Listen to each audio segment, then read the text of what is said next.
اس کے ضمن میں بس ایک چھوٹی سی بات یہ ہے کہ آج کا دور آپ کو پتہ ہے، میڈیا، اخبارات اور ریڈیو کا دور ہے۔ اگر آپ سے کہا جائے کہ کسی ایک واقعے سے متعلق، کیونکہ آپ اس کے بارے میں ایک کلیئر سٹینڈ رکھتے ہیں، تو اگر کسی واقعے کے متعلق آپ سے یہ پوچھا جائے کہ آپ اس کو فلاں واقعہ یہ ہوا آپ نے سنا، اور آپ سے پوچھا جائے کہ آپ فلاں شخص کو قاتل گرداننے کے لیے تیار ہیں، جبکہ یہ واقعہ کربلا 1400 سال پہلے ہوئی ہے، تاریخ بھی غلط ملت ہے، مکس ہے، سچ ہے، جھوٹ ہے، اس کے باوجود آپ کوئی کلیئر کٹ سٹینڈ اور حتمی رائے لے سکتے ہیں کہ فلاں شخص مجرم تھا؟ مجرم کا مسئلہ ہی نہیں ہے یہ، دیکھیں بڑا انہوں نے رخ بدل دیا ہے۔ ہم تو مجرموں کو اسپیسیفائی اس طریقے سے کرنا ہی نہیں چاہتے ہیں، اس سے تو غرض ہی نہیں ہے۔ ہم تو اس واقعے کے پس منظر، اس کے ایفیکٹس کو ڈسکس کر رہے ہیں۔ مثال کے طور پہ آپ اسے سمجھیں کہ مسلمان 10 ذوالحجہ کو سنت ابراہیمی پوری کرتے ہیں، تو کیا ہم 10 ذوالحجہ کے کانٹیکسٹ میں یہ ڈسکس کرتے ہیں کہ جو مینڈا قربان کیا تھا ابراہیم علیہ السلام نے وہ کتنے کلو کا تھا، یا اس کے سینگ کتنے تھے، ان کا کلر کیا تھا، یا جب انہوں نے ذبح کیا تھا تو اس کے کتنے حصے کیے تھے، کتنی بوٹیاں بنائی تھی، اس کو بھون کے کھایا تھا یا سٹیم روسٹ کیا تھا، یہ ڈسکس کرتے ہیں۔ یہ انٹرسٹ کی چیزیں ضرور، اصل چیز ہم اس تھیم کو فالو کرتے ہیں کہ ابراہیم علیہ السلام نے اللہ کے لیے قربانی دی۔ واقعہ کربلا اس سے ریلیٹڈ نہیں ہے کہ جی ان کے اوپر پانی بند ہو گیا، ان کے اوپر ظلم ہوا، کتنے بندے شہید ہوئے، یہ سیکنڈری چیز ہے۔ اصل چیز ہے کربلا ہوئی کیوں نبی علیہ السلام کی محنت کو 50 سال کے اندر اس لیول تک پہنچا دیا گیا کہ ہزاروں صحابہ زندہ ہیں اور نبی صلی اللہ علیہ وآلہ وسلم کی پوری اولاد ذبح کر دی جاتی ہے۔ ہم تو یہ کہہ نہیں رہے کہ کیسے ذبح کیا انہوں نے، آری چلائی تھی یا تلوار چلائی تھی، یہ تو واقعہ کربلا تو سب کو پتہ ہے، ان کی شہادت بھی سب کو پتہ ہے۔ جامعہ ترمذی میں حدیث ہے حسن و حسین جنتی نوجوانوں کے سردار ہیں، اور ان کی والدہ جو ہے وہ جنتی عورتوں کی سردار ہے، اور المستدرک الحاکم میں حدیث ہے حسن و حسین جنتی نوجوانوں کے سردار ہیں اور ان کے والد ان سے بھی بہتر ہیں۔ تو یہ تو ڈیفینٹ حدیثیں ہیں، یہ تاریخ تو نہیں ہے، نبی علیہ السلام کے فرامین ہیں۔ تو ان کی موجودگی میں ان کے ساتھ یہ کچھ کیا جائے تو ہم نٹی گریٹیز میں نہیں پڑھتے، ہم اس تھیم کے اوپر کہ یہ کون سی چیز تھی جس نے خلافت راشدہ کو ملوکیت میں بدل دیا، ہم اس تھیم کے اوپر بات کرتے ہیں۔ ہم کہتے ہیں چھوڑ دیں، بندے ہندے چھوڑیں، الٹیمیٹلی کیا نکلا ہے، کس کی وجہ سے ہوا ہے، وہ تو احادیث کی کتابوں میں موجود ہے۔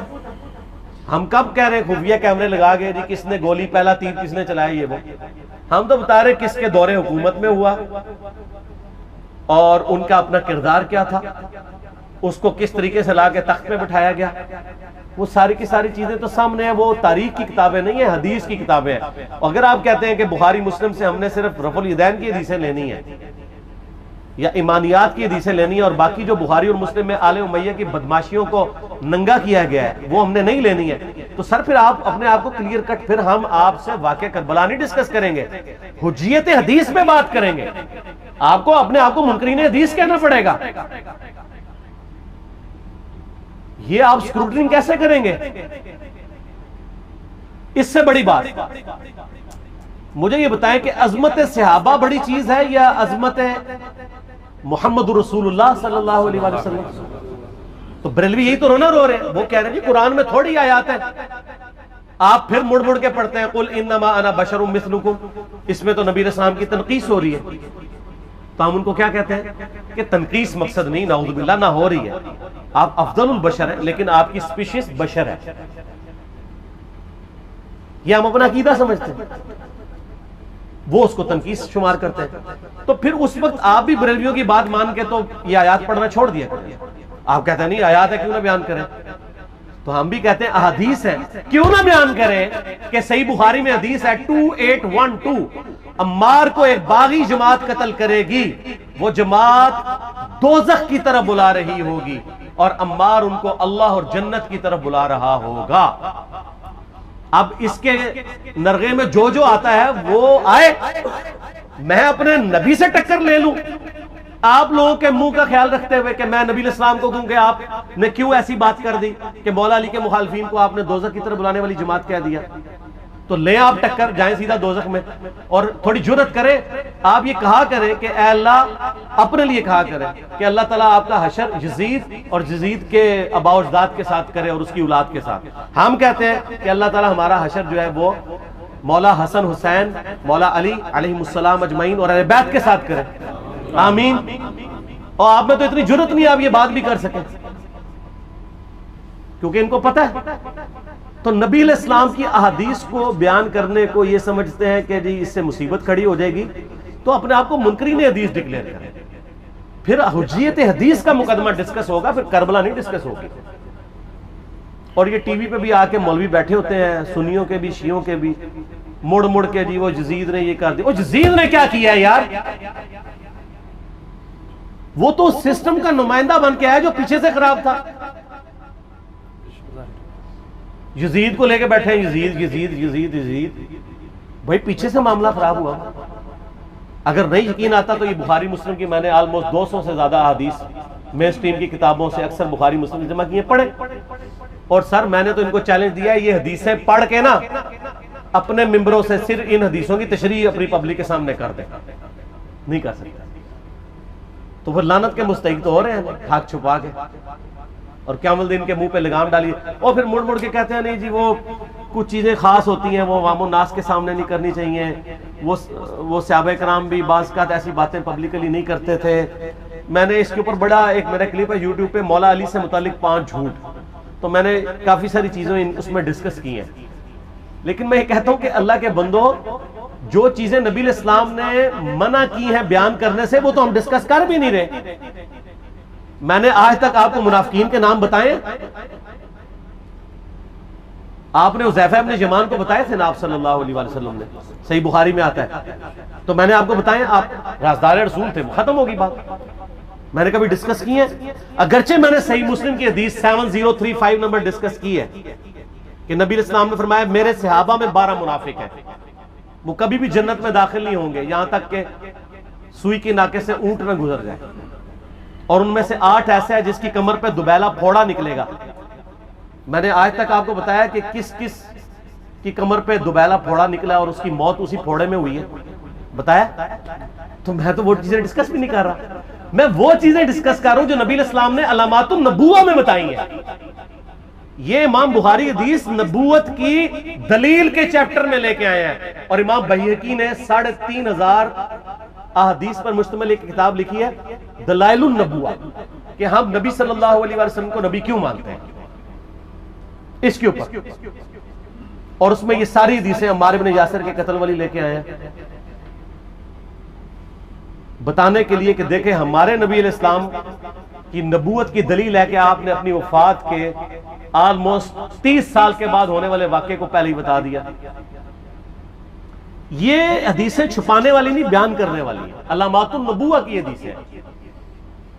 آپ کہتے ہیں چھپائیں، اگر کوئی حدیث دنیا میں نہیں چھپائی جا سکتی نا تو علامات النبوہ والی حدیث ہے، کیونکہ وہ تو نبی صلی اللہ علیہ وسلم کی نبوت کو جسٹیفائی کرتی ہے۔ ورنہ میرا ایک معصومانہ سوال ہے کہ نبی صلی اللہ علیہ وسلم نے یہ باتیں کر کے ان کے زوم میں نعوذ باللہ امت کو مصیبت میں ڈال دیا۔ آپ نے خود ہی فرمایا کہ یہ ہوگا، کیوں فرمایا آپ نے؟ میں تو بیان کر کے مجرم ہوں، تو جس نے مجھے خبر دی ہے ان کے بارے میں آپ کا کیا خیال ہے؟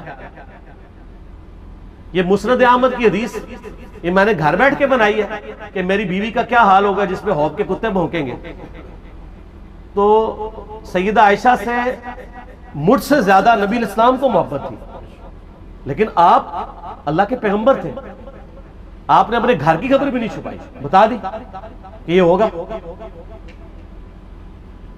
اور اس سے بڑھ کے آپ صحیح بخاری میں دیکھیں عمار بن یاسر کا خطبہ ہے، میں نے یہ سارا، پریشان نہیں ہونا، یہ ریسرچ پیپر میں سارا کچھ موجود ہے، اور کوئی چیز بھی ایسی نہیں جو اس میں سکپ ہو۔ صحیح بخاری میں خطبہ ہے کہ عمار بن یاسر کو مولا علی نے بھیجا کوفے میں، کوفے والے نیوٹرل ہو گئے تھے کیونکہ بصرہ سے سیدہ عائشہ آ رہی تھی، اور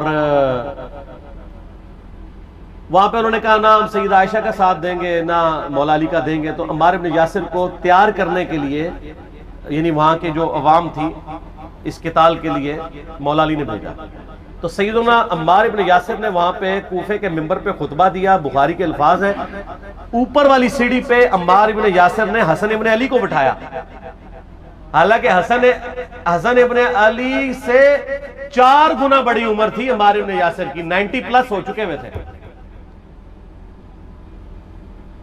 3-4 گنا ان کی عمر تھی، لیکن اہل بیت کا احترام کیا، خود نچلی سیڑھی پہ بیٹھے۔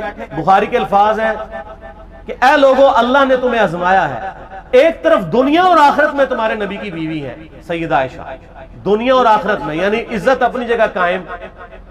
یہاں لوگ سمجھتے ہیں کسی کی غلطی آ گئی تو پتہ نہیں کیا ہو گیا، وہ یار اس کا مرتبہ اپنی جگہ ہے، غلطی اپنی جگہ ہے، پیغمبر نہیں ہے وہ۔ اور دوسری طرف علی ابن ابی طالب ہے، اللہ اب دیکھے گا تم عائشہ کی اطاعت کرتے ہو یا اللہ کی، علی کی نہیں اللہ کی۔ کیوں؟ یا ایھا الذین آمنوا اطیعوا اللہ واطیعوا الرسول واولی الامر منکم، ان کا اولو الامر مولا علی ہے، ان کی اطاعت واجب ہے۔ یہ اللہ نے آزمایا ہے کہ اللہ کی اطاعت کرتے ہو یا عائشہ کی۔ اور آپ حیران ہوں گے، یہ حدیث امام بخاری حضرت عائشہ کی فضیلت والے چیپٹر میں لے کے آئے ہیں۔ اگر امام بخاری مشورہ کر لیتے نا ناسبیوں سے تو انہوں نے کہا تھا سر آخری صحیح رکھو، پچھلا رہن دو، بلکہ پچھلے والا رکھو آخری والا رہن دو، کہ عائشہ دنیا اور آخرت میں۔ وہ حدیث گھڑنے کا میں آپ کو طریقہ بتاتا ہوں، کاٹ چھانٹ کرنے کا۔ وہ آدھی حدیثیں لکھتے ہیں نا، آدھی حدیث ایسے لکھتے ہیں امام بخاری کہ سیدہ عمار ابن یاسر نے خطبے کے دوران فرمایا کہ سیدہ عائشہ دنیا اور آخرت میں تمہارے نبی کی بیوی ہے، بس۔ لیکن امام بخاری نے پوری حدیث لی ہے، آگے وہ بھی ڈالا ہے کہ اللہ آزما رہا ہے کہ عائشہ کی اطاعت کرتے ہو یا اللہ کی، جیسے آپ کے علماء کر رہے ہیں۔ صحیح مسلم کی حدیث 6488 آدھی بیان کرتے ہیں سارے مولوی، بریلوی، دیوبندی، اہل حدیث سب۔ میرے صحابہ کو برا مت کہو، اگر تم میں سے کسی نے احد پہاڑ کے برابر بھی سونا خیرات کر دیا اور میرے صحابہ نے 1 مد یعنی 600 گرام خیرات کی، آدھا کلو، اس کے آدھے کو بھی نہیں پہنچ سکتا، بس۔ حالانکہ یہ مسلم کی حدیث سٹارٹ اس سے ہوتی ہے کہ عبد الرحمن بن عوف کو خالد بن ولید نے گالیاں دی جھگڑے کے دوران، حالانکہ دونوں مسلمان تھے، دونوں صحابی تھے۔ آپ نے حضرت خالد بن ولید کو بلا کے ڈانٹا، فرمایا تم میرے صحابہ کو برا مت کہو۔ تو خالد بن ولید نے تو آگے سے نہیں کہا حضور میں بھی صحابی ہوں۔ ان کو پتا تھا کہ عبد الرحمن بن عوف نے اس وقت اسلام قبول کیا جب اسلام کا مطلب تھا مار، تکلیف اٹھانا، اور خالد بن ولید نے گولڈن پیریڈ میں صلح حدیبیہ کے بعد اسلام قبول کیا۔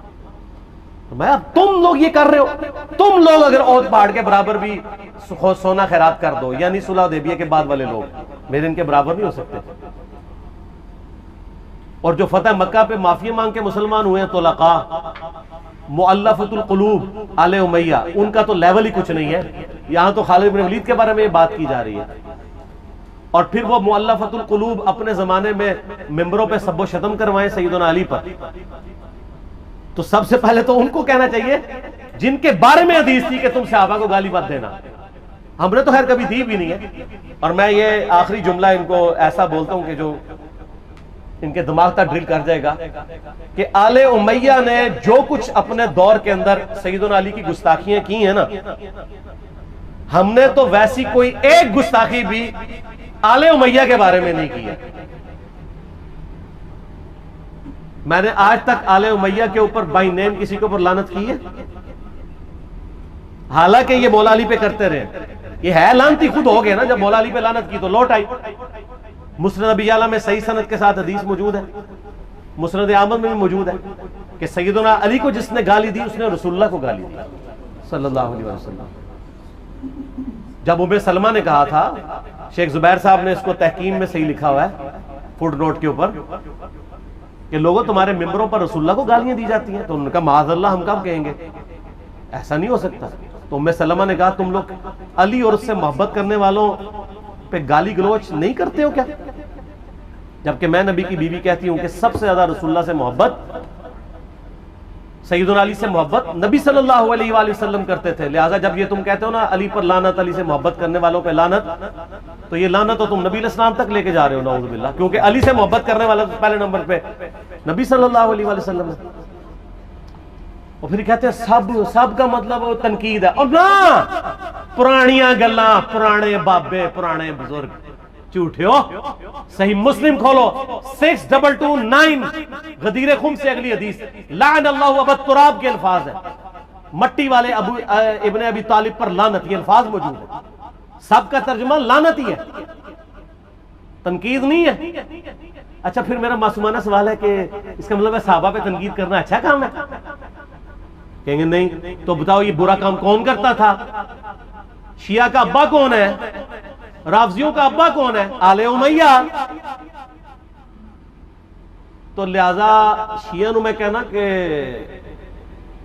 تسی شیخین کے اوپر بکواس اور تبرہ کرنے کی بجائے نا آپ لوگوں کو حقائق بتائیں کہ ٹوٹی کمند کہاں.